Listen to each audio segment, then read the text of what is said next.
नई दिल्ली में विधानसभा का चुनाव जारी है। ऐसे में भारतीय जनता पार्टी और उसके सहयोगियों के बयान सुनिए, उसके बाद बताते हैं कि नई दिल्ली विधानसभा चुनाव में कौन जीतेगा, कौन सी पार्टी जीतेगी। पहले इनका बयान सुन लीजिए।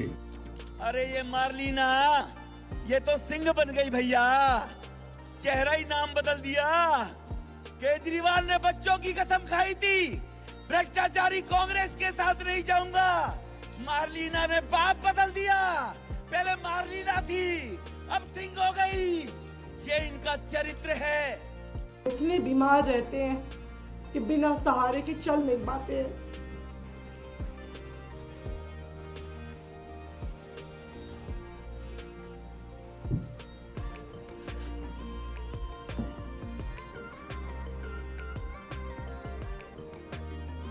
आप चुनाव के लिए इतनी घटिया हरकत करेंगे?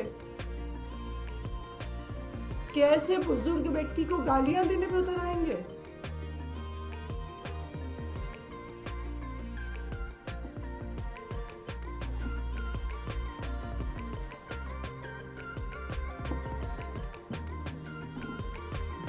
को मैं हेमा मालिनी जी के गालों जैसे बना दूंगा।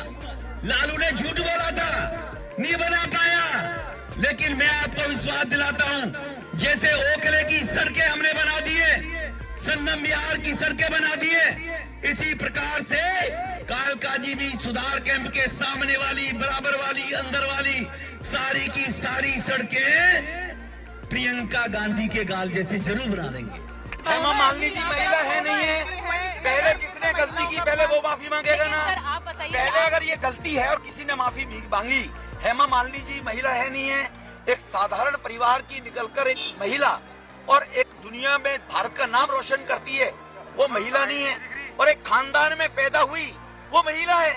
मेरे इस बयान से कोई व्यथित है, किसी को दुख पहुंचा है, तो मैं हृदय से इस बात के लिए अपने शब्द वापस लेते हुए खेद प्रकट करता हूं और इस बात के लिए मैं दुख प्रकट करता हूं। मेरे जिले की महामंत्री का रिपोर्ट दर्ज नहीं होगी, ईंट से ईंट बजा दूंगा मैं इस जिले में। अगर ये सरकार मेरी ना होती, सपा की होती, तो अधिकारी कितना बड़ा मुख्यमंत्री होता, घूस भर देता घर में मैं मुख्यमंत्री के में। लेकिन विधायक जी अपनी सरकार में तो ज्यादा सुनवाई। अरे भाई, जो हो रहा है आप देख नहीं रहे, ऊपर बता रहे साहब रामराज चल रहा है। ये नरक जो हो रहा है, ये महिलाएं सब रो के गलत कह रही हैं। 4 बेटियां सुबह आई, जबरदस्ती घर में घुस के बलात्कार हुआ है, चक्कर काट रही है। मैंने गाय काटने की हिम्मत नहीं होती थी, आज हम दुखी हैं। हमारी सरकार में प्रतिदिन 50,000 गाय कट रही हैं, सारी गाय साफ कर दी गई। ये अधिकारी गाय का पैसा खा रहे हैं, इसका मतलब ये है सब लूट मची है, चारों तरफ लूट मची है। मुख्यमंत्री जी तक बात पहुंचे और इस सबके मुखिया चीफ सेक्रेटरी हैं, जो कमिश्नर बार बार आपसे नहीं कहते चिल्ला के, चीफ सेक्रेटरी साहब बैठे हैं, ऐसे 300 विधायक घूमते हैं, वो हमारी हत्या करा दें, इतनी ताकत है उनपे। भाई हमारी हत्या भी करा सकते हैं आज जो मैं बोल रहा हूं इस बात पे, उसकी बात बाद में करूंगा, उसकी तैयारी भी कर चुके हैं। वो अपराधी 3 दिन में पकड़वा भी दूंगा मैं। अभी मैं उस पर लगाऊं ठंडे दिमाग से। 25 पिस्टलें 9mm की खरीदी जा चुकी हैं, बड़ी बात कह रहा हूं मैं, लेकिन ये बात बाद में करेंगे। फिलहाल हमारी आज की बात यह है कि भ्रष्टाचार प्रमाणित हुआ है, गाय कट रही है, ये बेचारा गरीब आदमी के बच्चे को बंद किया गया।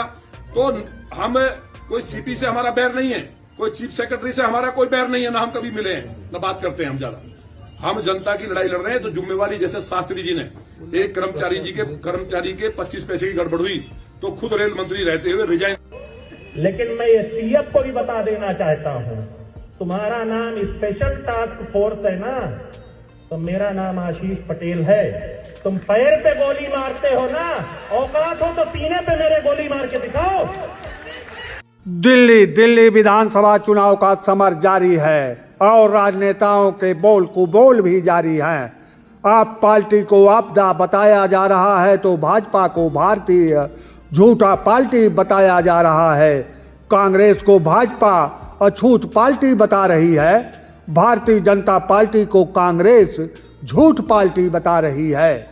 इन सब के बीच दिल्ली में कोई पार्टी जीतेगी और सरकार भी बनाएगी।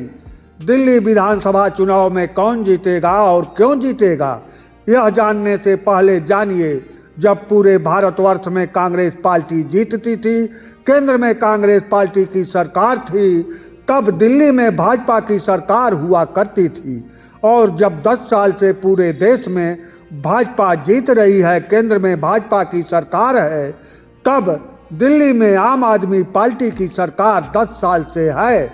दिल्ली में कांग्रेस की सरकारें भी खूब रही। जब केंद्र में मनमोहन सिंह की मिली जुली सरकार थी, तब भी कांग्रेस की सरकार नई दिल्ली में थी। अब 2025 में केंद्र में भाजपा की सरकार है।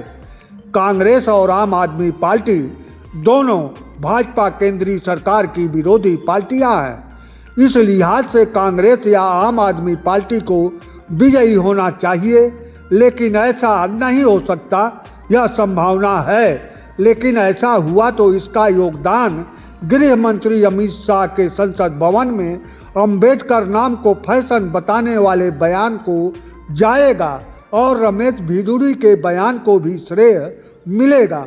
अगर भारतीय जनता पार्टी को विजय मिली तो इसका श्रेय प्रधानमंत्री नरेंद्र मोदी और इलेक्ट्रॉनिक वोटिंग मशीन को दिया जाएगा। दिल्ली विधानसभा चुनाव परिणाम बता देगा कि दलित वोटर किसके साथ हैं और भारतीय जनता पार्टी से कितने नाराज हैं। यहाँ यह मत तर्क दीजिए कि दिल्ली में कितने दलित वोट हैं। भारतीय जनता पार्टी का राजनीतिक भविष्य उत्तर प्रदेश के रास्ते किस ओर जा रहा है, इसका भी दिल्ली विधानसभा चुनाव परिणाम खाका खींचेगा। और अंत में अंतिम बात भी सुनते जाइए।